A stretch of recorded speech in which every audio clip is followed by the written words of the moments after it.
Hello, அனைவருக்கும் வணக்கம். இப்போ பார்த்திங்கன்னா நம்ம எப்படி இருக்கணும், சோளம் வந்து தண்டு எப்படி ஒரு ரொம்பவும் பெருசாகவும் இல்லாமல் ரொம்ப சின்னதாகவும் இல்லாமல் ரொம்ப நெருக்கமாகவும் இல்லாமல் எப்படி கரெக்டான கேப்பில் எப்படி ஊனியிருக்காங்கங்கிறத மட்டும் இதை பாருங்கள். அதேமாரி கீழே வந்து பார்த்திங்கன்னா பில் இல்லாமல் அந்தமாரி களை இல்லாமல் நம்ம பார்த்துக்கிட்டாவே நல்லா ஈல்டு வரும்.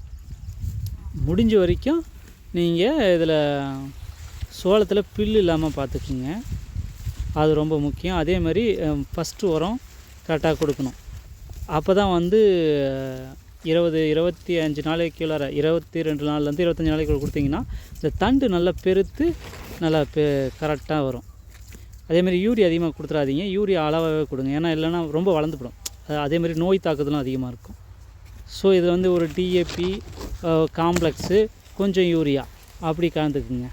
அப்படி கலந்துக்கிட்டிங்கன்னா இந்தமாரி வந்து நல்லா வரும். அதே சமயம் களைக்கொல்லி ஃபஸ்ட்டு அட்டை, ரெண்டாவது வந்து பார்த்திங்கன்னா இது தண்ணி மருந்து மாரி இருக்கும்.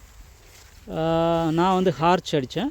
நீங்கள் வந்து அங்கே கடைக்காரங்கள்ட்ட கேட்டிங்கன்னா சோளத்துக்குனாவே அவங்களே தருவாங்க. நன்றி நண்பர்களே, இந்தமாரி பயிரிடுங்க. நன்றி.